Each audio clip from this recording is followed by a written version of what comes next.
and then I went to drop the case. Okay, so now my sister here is saying that eventually she had to drop the charges of rape against this guy because this guy never got arrested. He was harassing her on a daily basis. After wrestling with him for so long because she's asthmatic and all these things that he was shoving in her mouth and everything, it was so difficult for her to breathe. He now took her from the bed to the window and he showed her that, listen, we're on the 4th floor. Do you see that if I throw you all the way down there, nobody would find you anytime soon? So I'm going to throw you out this window if you do not cooperate.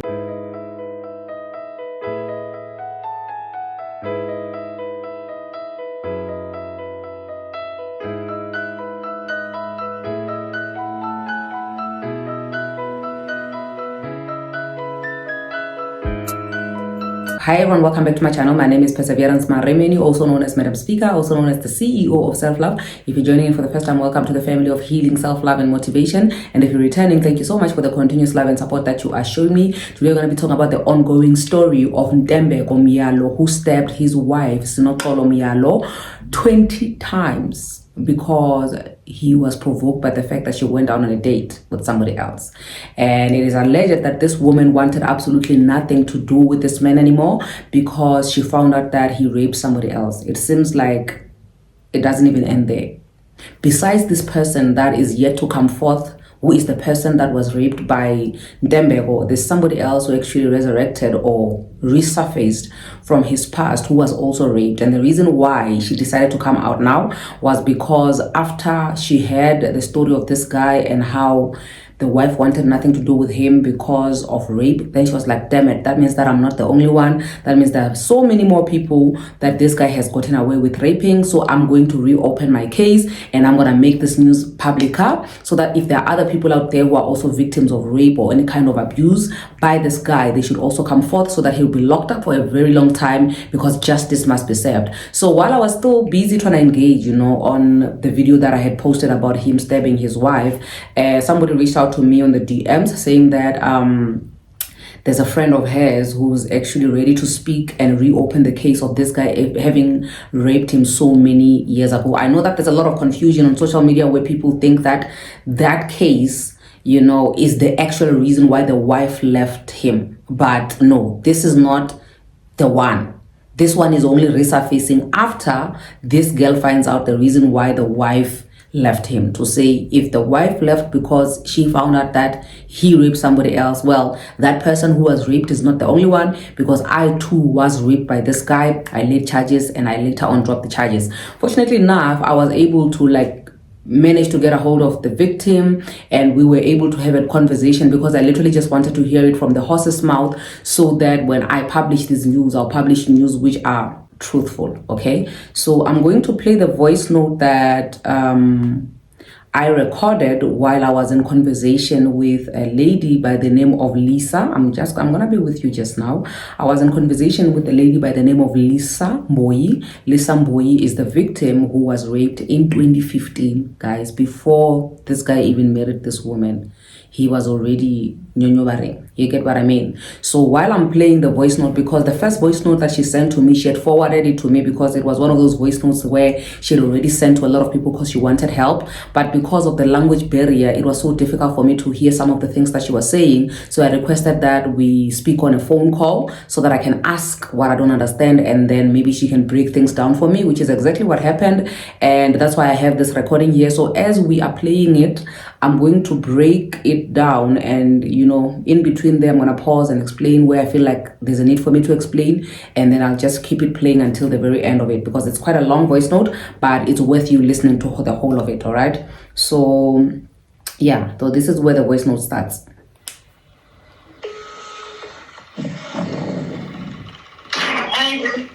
Hi, Sis Lisa. Hello. How are you? I'm fine. I'm also fine. You at long last, I get you. So, Sissy, because I tried to get somebody to translate for me the voice note, ne? Yeah. Yeah, but I'm still not. I don't want to misinterpret it. So I wanted you to tell me, I also here and there you just add maybe English, and then what I don't understand I can just ask you again. Oh, okay. So you want me to start the story now? Yes. Okay, Lisa Mboyi from Singapore originally. But that time I met this guy, it was 2015. I was schooling in Waterfall in East London. Okay. At Austin campus. We met with this guy in a rally in politics. Okay. He was the founder of UDESMO, one of the political party of at school. Okay. And then this guy was interested to me. But we were still chatting on the phone. I think about 3 months.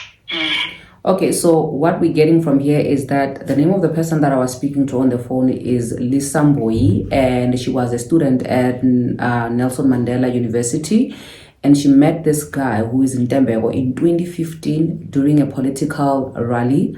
And this Ntembego guy was a founder of a political party or SRC party called UDESMO, and he was showing interest in her, and he had been tailing her for 3 months before this time where they had to meet. And this one day, this guy was working in life healthcare in Convey. Life healthcare. Yes, he was staying on heaven flats. Okay. In Southern North. That time, he was also a student, but the previous year, Okay. that year, he was not schooling in school. And then this day, he called me and said, I must accompany him to go to a complex. You want to buy some. Then it was around 6 or past 5, but it was afternoon. And then we went there. When we went there, he was going with 2 friends. One of the friends, he was schooling in the same campus with me, but we were doing the different courses. And then the other one, I don't know what he was doing. And then that time, they bought the alcohol. On the way back, I said, no, I'm going to my res. And then he said, no, I know you don't want to come to my house. But now we are with some people we can stay. Okay. And then I was comfortable. We went there. Okay, and along other guys you were not gonna okay. Along the way, one of the guys said, okay, I'm going to my house to take the jacket. And also the other one did some small story, then they left. Okay, so basically what she's saying up to so far is that on this particular day where she was raped by this guy, he called her and he said that please accompany me to a complex so that we can go and buy some alcohol and stuff.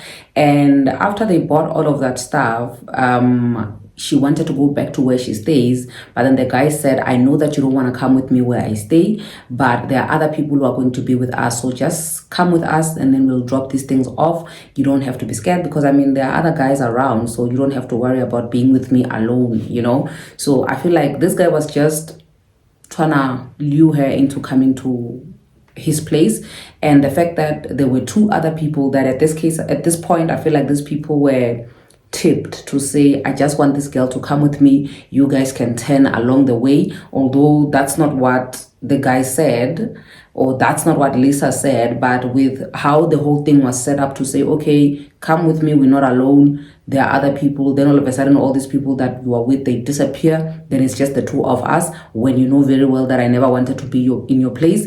That to me says that this was very, very well calculated. It was well calculated. But let me proceed with the VN. And we were also approaching the flat he was staying. Also, so he was using this guy so that they can get you to come with. I think so, I don't know. Okay. And then, okay, I said, let me go, they will come soon. You get there, he was sharing the flat with other girl. Okay. And then there were 2 bedrooms, they shared the kitchen, bathroom, and dining room. Okay. There's the main door. He opened the main door, the burglar, and then the door. Okay. We entered. Then he showed me the room.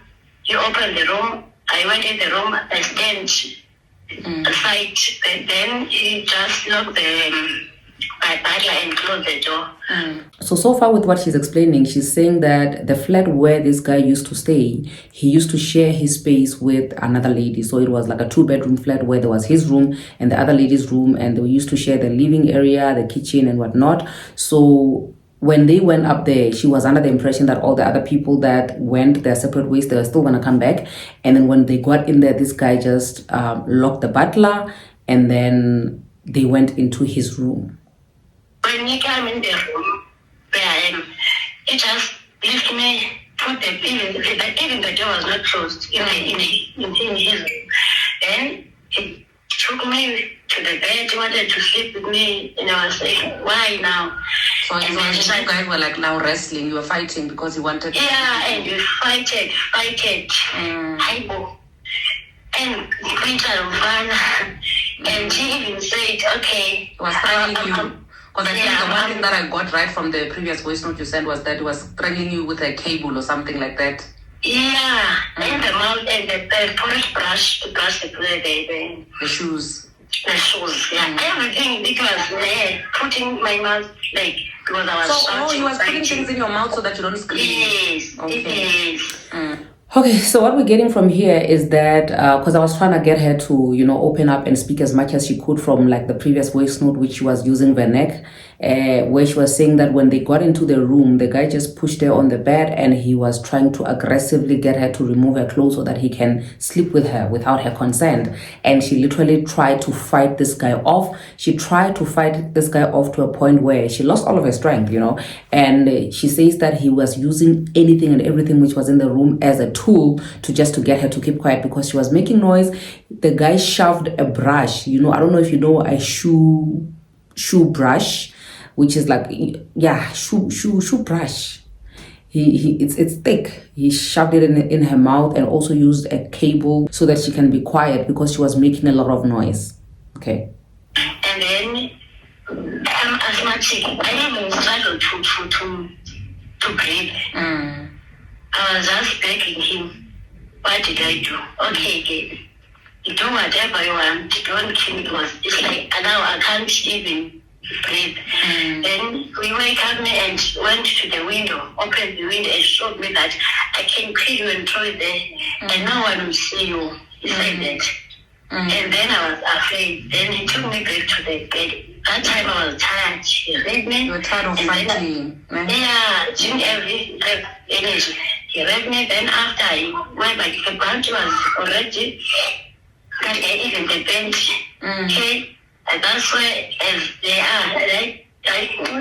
And then I went out immediately I went to the hospital. So you left him there in the room? He wanted to go with me. Okay. And I said that everything is fine. When he wanted to go with me, I said it's fine. And then I went straight to the hospital, free hospital.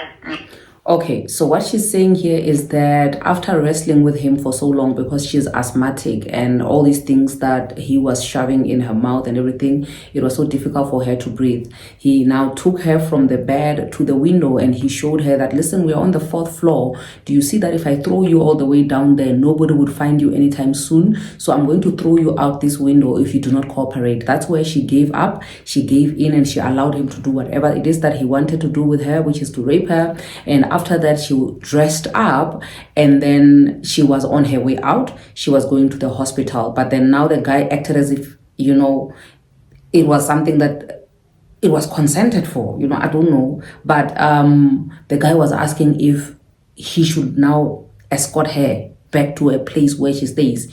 And she said that she just contained herself and said, no, there's no need for you to escort me. I'll be fine. I'll just go on my own. That's when she left and she went straight to the hospital. And then in Friday, they said I must go to the police station first. Then it was late. I was afraid and there are paras there. Then I went straight to the rest. I told the friend, the roommates, then they said, no, let's go to the police station.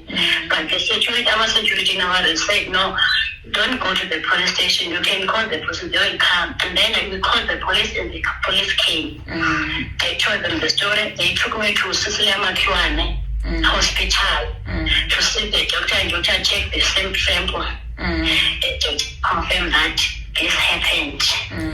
Okay, so what she's saying is that immediately after she left, she went to the hospital, right? Where the hospital, they told her that no, you can't come here, you have to go to a police station. For me, which is a bit questionable to say, why would you then send the victim off just like that to say, we can't help you here, go to the police station, when you could have just called the police, from the hospital? But it's fine. She then went back to her rest because she couldn't go to the police station because it was getting late and there are thugs on the way. So when she got to the rest, she then told her roommates and her friends that this is what happened to her.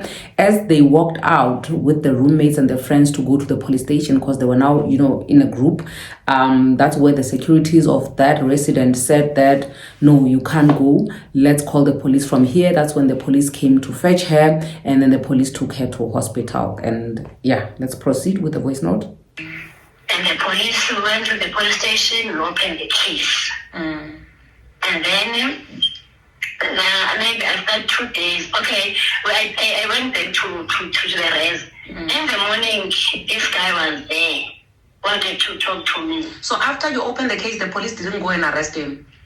No, they said I will meet detective or someone first before they will take the statement, and they will make the arrest warrant for him. Before they take him, they want to make I don't know if it's ticket, but it's also I don't know. Yeah. So in the morning, this guy was there begging me that he's a great winner and he's having a small child. And that time when he was having a baby mama from 14 University in the same city, doing teaching that time. I don't know if they were dating or not.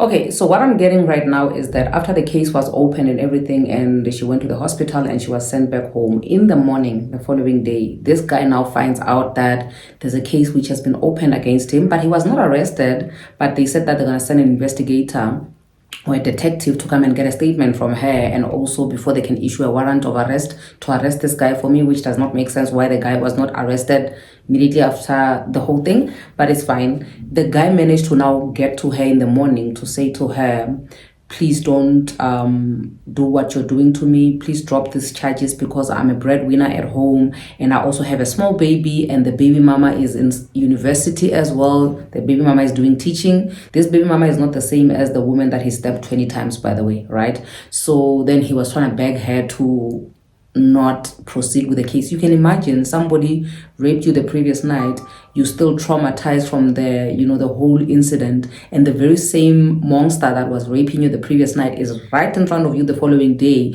trying to be in your face. You can just imagine the trauma that this woman is going through and just reliving what happened the previous day. Hey. So the baby mama is the one who was doing teaching that time? Yeah, in 14, the same city in East London. And then he was begging me that he's having a small child, you can't support her, wara. And I didn't listen to him. After 2 days, the detective came to me, they took the story, and then we went there. In his room, he was not there. And then the following day, we went there, he was not there. And then he was keeping coming on me that time. Begging. So what this lady is saying is that the detective now came looking for him. They didn't find him. Every time when the detective goes to his room to look for him, they can't find him. But somewhere, somehow, this guy manages to always go to this lady on a daily basis, harassing her, trying to get her to drop these charges. Like, make me understand how you as the victim, you have to see this guy coming at you every single day, and this guy can't be arrested, but he's here in front of you and he's begging you on a daily basis for you to drop the charges, but the police can't get him. Okay. And then the time he's coming, I was not going to him alone. I was accompanied by my roommate and friends. Then, okay, I said, I'm tired of this. Because it's like this guy, I want to make... He's still harassing you and he has not yet been arrested because they're not finding him, but he's able to come to you. It's like now, after she said that, I don't want to to cancel the case. He even threatened me that he's from a rural areas from Toha, Madwaleni. He can use anything like traditional medicine to make my life miserable because I want to make his life miserable. I want to, yeah. And I said, I don't want to be bewitched by this guy. Let me just drop his case. And because it's like now when his life is not okay, he will be blaming me and the family too because it's like in his family. And he was saying there's a young sister that is supporting at school. So then I didn't want it to be like I'm making his life miserable, like in family, even because his side is a breadwinner, only him that is working in his home. Then I want to drop the case. Okay, so now my sister here is saying that eventually she had to drop the charges of rape against this guy because this guy never got arrested. He was harassing her on a daily basis. And it went to a point where he was now threatening her, saying, you know what, I'm going to use muti on you. I come from whatever village, and in my village, there's strong muti there because you can't be ruining my life because I'm a breadwinner at home. I have my little sister who's in varsity. I've got so many people in my family who are actually, you know, depending on me. So you can't proceed with this case. So she was tired of this guy coming to her on a daily basis, trying to pester her and harass her into dropping this charge. I can only imagine how it's like, you know, being a student who got traumatized and raped, and this rapist is always right in front of you, like in your face on a daily basis. You're not getting any help, he's not getting arrested, and every day he keeps threatening you. Obviously, you will be pressured into dropping the charges because you will feel like, you know what, you know, yeah, fine, it's the same. I might as well drop the charges because it's not like I'm getting help anyway, you know. And also being made to feel guilty, being made to feel like you are the one that is ruining this guy's life when he decided to ruin his own life by forcing himself on you. And also your future could be ruined because what if you never become right again? What if you give up on yourself? So he's the last person to be complaining about anybody ruining his life at this point, you know. But anyway, it's fine. Let's just proceed. To drop the case, I didn't go on stage. The detective was busy calling me. I didn't take the call because I thought that if I don't take a call, they'll just cancel like automatically because maybe they will say that I'm not serious. But the detective sent me an SMS that now he's stuck in this case and he can't move. If I want to cancel, it's fine, but she can't cancel alone. I have to go and sign. And really, there's no problem. I must not be afraid. Then I decided to go and cancel the case. And then I told the guy that I canceled the case, then you must stay away from it. And he did that. 2016, then 2017, I was staying in Southern. This guy. During that time, you didn't receive any counseling whatsoever after the video? Okay, the detective he gave me the directions, the card that gives numbers, directions for the counseling, that the counseling for 3 months is for free for the government. So they didn't give you that counseling when you opened the case. They only gave it after you, when you opened the case, they didn't give you, they only gave you counsel. After, the detective gave me the card. And I didn't went there because I don't want to even hear about this. I want like to flash because I thought if I go there, I would be sessions, I would be talking about this now and then.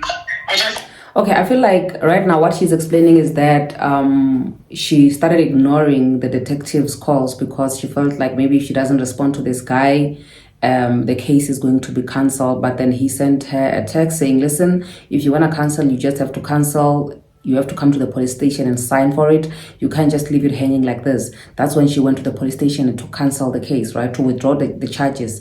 But now, that's only then that she received a card from this detective saying that, listen, you can actually go for therapy. For me, I feel like she should have been, you know, offered this therapy at the hospital so that she can have somebody to speak to who is a professional, who would know that, listen, you don't drop charges because somebody is harassing you on a daily basis. That help, that support, she needed it immediately after she went to the hospital to say I was raped by this person, not after she drops the charges to say, okay, now it's fine, it's kumbaya, because you want to forget about this whole thing, let's just get you counseling. Because also her now getting counseling after, it makes no point whatsoever, because I believe that counseling would have gotten her to a point where she really wants justice to be served for her to be okay. So it made sense why she's saying that she decided to just neglect the whole thing and not even go get that therapy, because it was pointless, that she needs that wound to be scratched, to be scratched all the time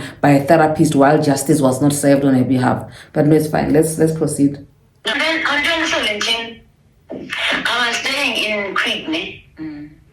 I don't know this guy, how he located me. They were and he was a female who was a caretaker at that time in our race. He came to my room, like it was around 10 in the morning, that there's someone looking for Mboyi outside. Like I was, who was that? When I came, is this guy. I know, what do you want?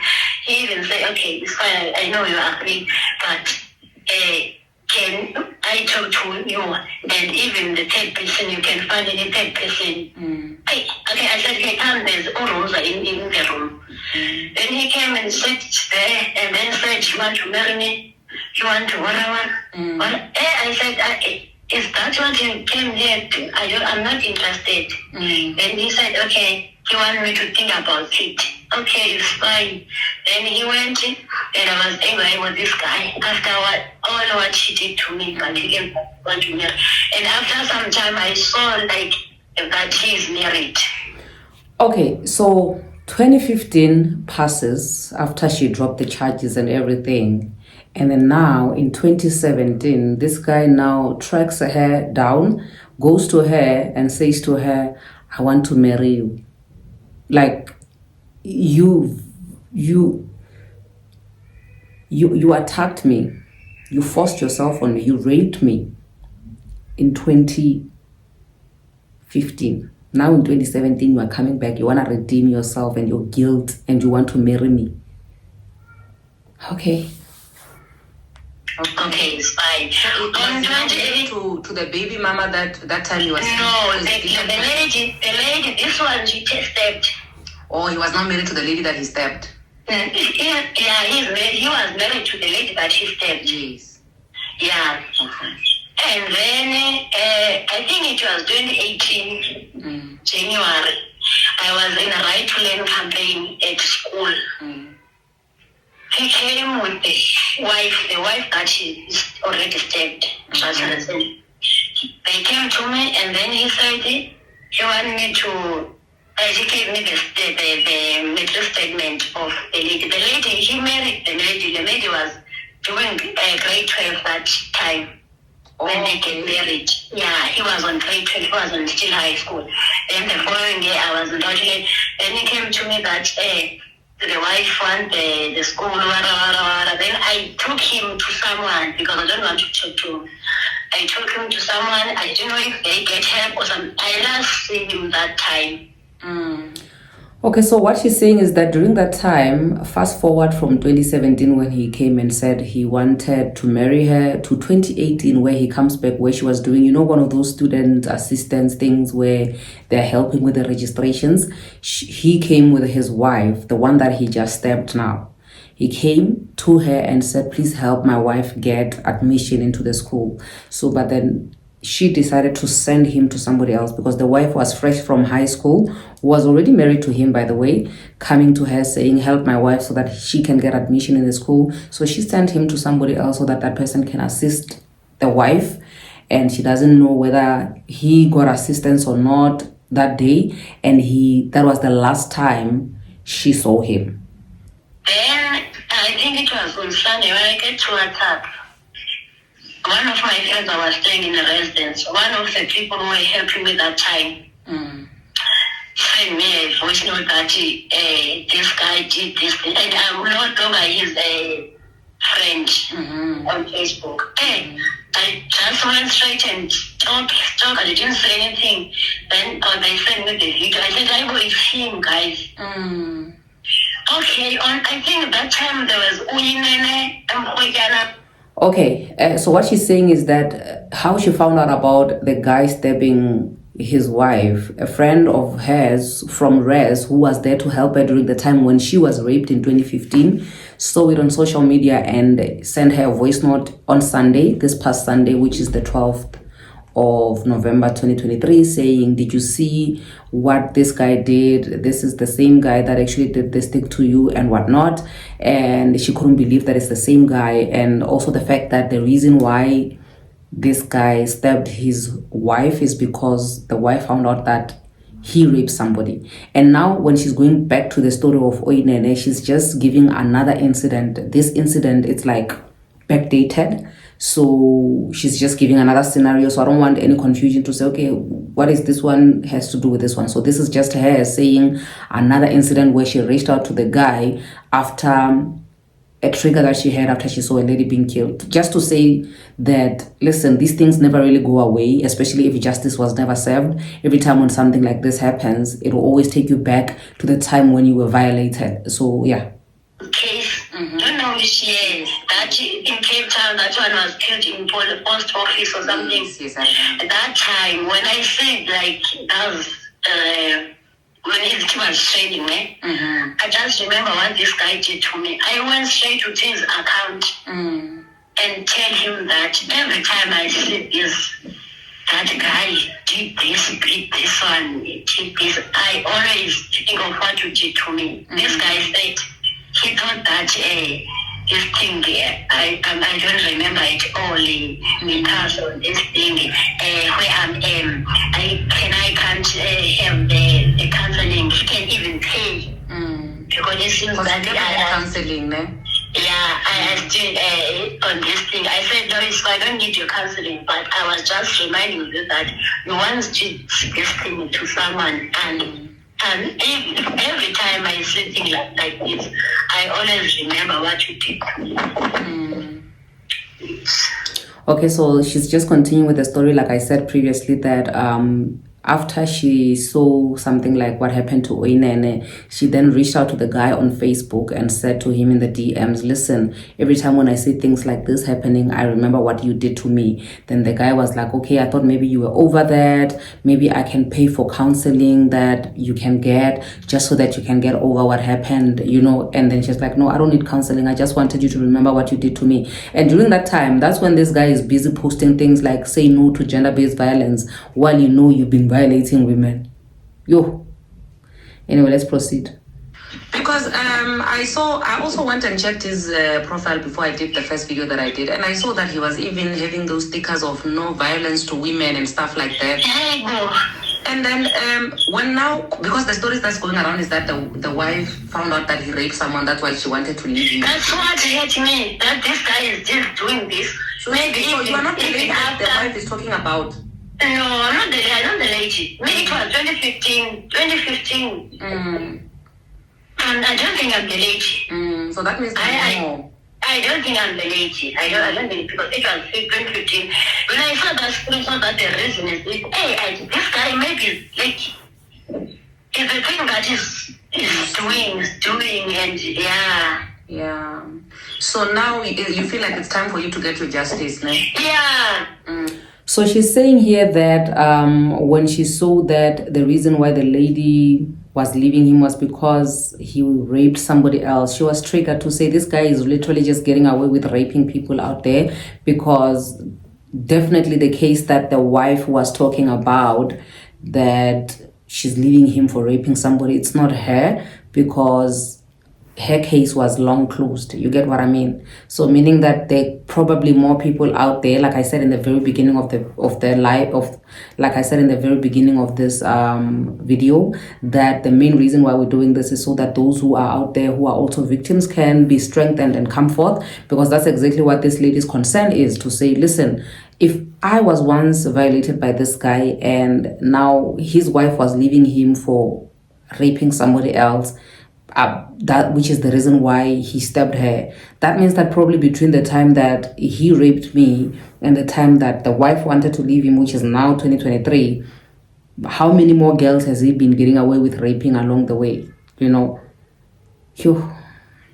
And to save other people, guys, to Because if you don't do that, that guy can go out and then do this to others. Okay, he must rot in jail. Maybe if I told even others who were quiet, maybe didn't even go to open the case, they will now come and confess that this guy did this. Yeah. And this one might.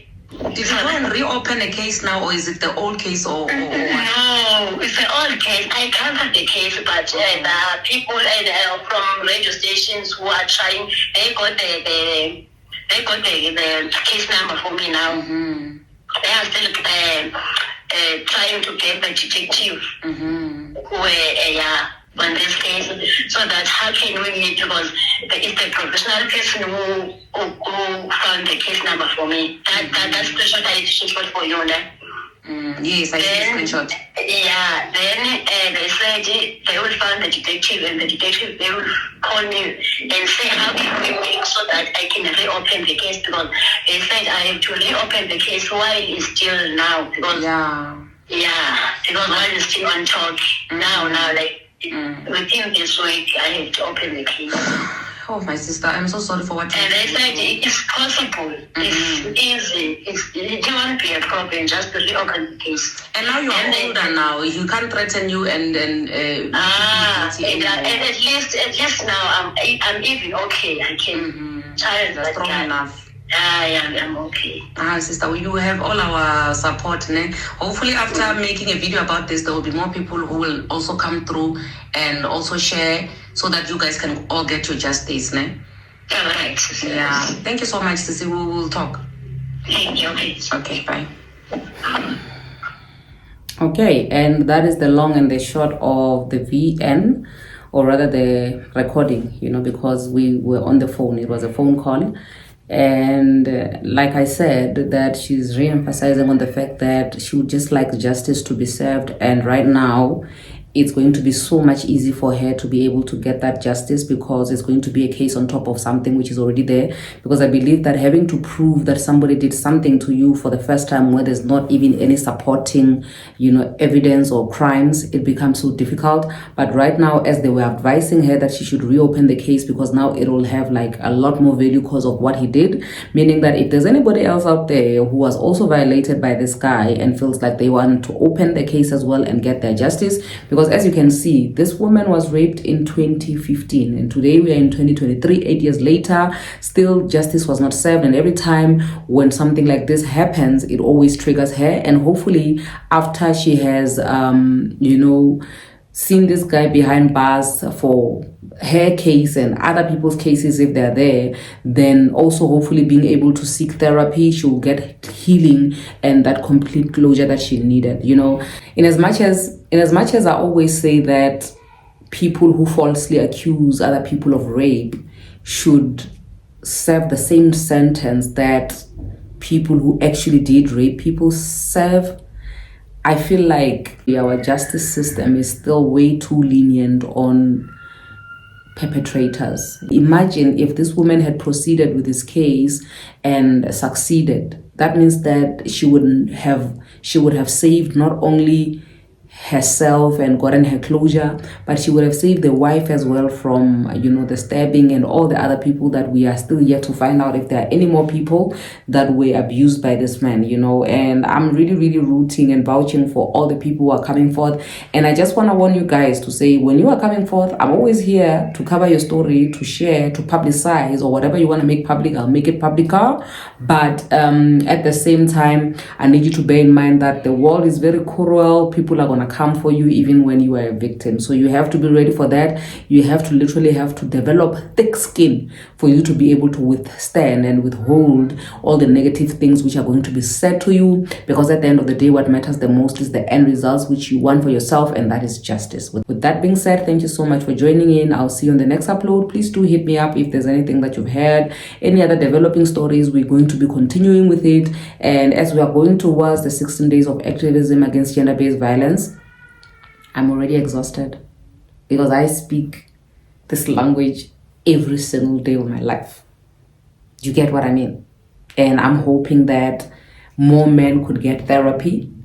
And after the comments that I've been reading in the previous videos that I've posted, I'm just so worried about this country and the men in this country, because wow, we really are so close yet so far away, because the comments are just crazy out of this world. They are disturbing for me to say these are people who actually share the bad with other people, and these people are very much capable of killing, you know, and that is so sad. But then anyway, thank you so much for joining in. I'll see you on the next upload. God bless you.